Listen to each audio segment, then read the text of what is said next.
নিজের হাতে তিলে তিলে গড়া ৬ বছরের সংসার আজ নিজের হাতে শেষ করে দিলাম। এদের প্রেম করে কখনোই বিয়ে করা উচিত না। যদি জামাই হয় নেশাখোর তাহলে তো আরো না। কারণ আপনি যদি বাবা মার ইচ্ছায় বিয়ে করেন, এই সাপোর্টটা আপনি আপনার বাবা মায়ের কাছ থেকে পাবেন। বিশ্বাস করেন আপুরা, যেসব ছেলেরা প্রেম করা অবস্থায় নেশা করে তারা বিয়ের পর কখনোই ভালো হতে পারে না। একটা দুইটা বাচ্চা হলে তো তাদের এই অসভ্যতা আরো বেশি করে বাড়ে। ৬ বছরে এই ছোট্ট সংসারটাকে আমি তিলে তিলে গড়িয়েছি। আমার এই তিলে তিলে গোছানো সংসারটাকে আমার নেশাখোর জামাই প্রতিদিন প্রতি রাত ধ্বংস করে দিত।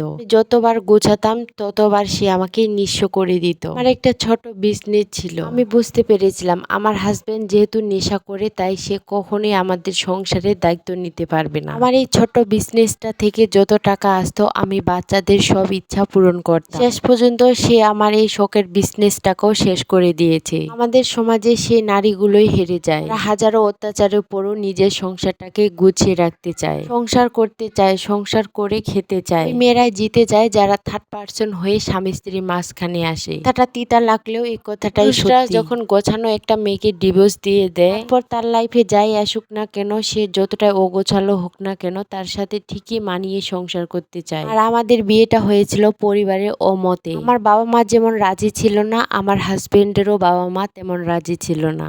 আমরা যেহেতু বিয়ে করে ফেলেছিলাম, আমরা মনে করেছিলাম বাচ্চা হলে হয়তোবা সবাই মেনে নেবে। আমাদের বিয়ের ১.৫ বছর পর আমার একটা ছেলে হলো। তারপর আমার বাবা মা মেনে নিলেও আমার শ্বশুর বাড়ির লোকজন আমাকে কেউ মেনে নেয়নি। একজন হাজবেন্ডের তার বউয়ের প্রতি, তার বাচ্চার প্রতি যতটা দায়িত্বশীল হওয়া উচিত, আমার হাজবেন্ডের তার কোনোটাই ছিল না। আমার হাজবেন্ড বিয়ের আগে কিছুই করতো না, বিয়ের পরে একটু টুকটাক কাজ করতো। যে ইনকাম ছিল সেই টাকা দিয়ে সংসার চালানো খুব কঠিন হয়ে গিয়েছিল। তারপর আমি ভাবলাম নিজে একটা আমি কিছু করি, কিছু টাকা আসলেও যেন আমি ঘরের সব দায়িত্ব পালন করতে পারি। আমার হাজবেন্ডের একটা শর্ত ছিল, সে আমাকে বিজনেস করতে দিবে, কিন্তু বিজনেসের সব টাকা তার হাতেই থাকবে। আমি ভেবেছিলাম হয়তো সব টাকা আমাদের সংসারের পেছনে খরচ করবে, আমিও তার কাছে সব টাকা দিয়ে দিতাম। আমার বাচ্চার স্কুলের সামনে আমি পুঁথির ব্যাগ বানিয়ে বিক্রি করতাম, বিভিন্ন ধরনের ফল বানিয়ে বিক্রি করতাম। সেই সময় পুঁথির ব্যাগের অনেক দাম ছিল। ব্যবসায় আরেকটু উন্নতি পাওয়ার জন্য আমি দিন রাত পরিশ্রম করতাম। ছেলেকে স্কুলে দেওয়ার আগে আমি এই কাজগুলো লুকিয়ে লুকিয়ে করতাম। তবে আমি যেটুকু টাকা পেতাম সেইটুকু টাকা খরচ করতাম আমার ছেলের জন্য। তবে যেদিন থেকে আমার হাজবেন্ডকে জানিয়ে আমি বিক্রি করা শুরু করে দিয়েছি, সেদিন থেকে সে আমার সবগুলো টাকা নিয়ে চলে যেত। আর সেই টাকা দিয়ে বন্ধুদের সাথে উড়িয়ে দিয়ে চলে আসতো। দিন রাত এক করে আমি কাজ করতাম। আমাদের এমনও দিন গিয়েছে যেদিন আমি আর আমার ছেলে না খেয়ে থাকতাম। আর আমার এই পরিশ্রমের টাকা দিয়ে আমার জামাই ফুর্তি করে চলে আসতো।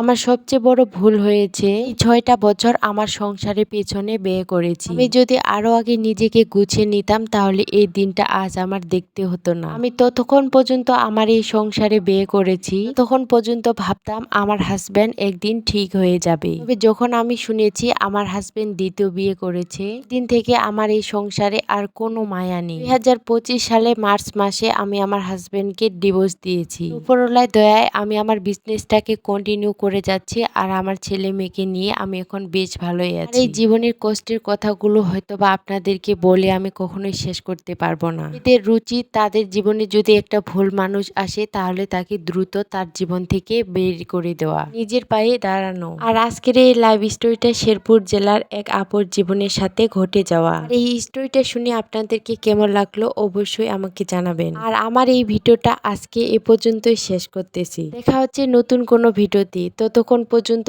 সবাই ভালো থাকেন, সুস্থ থাকেন। Tata, bye bye.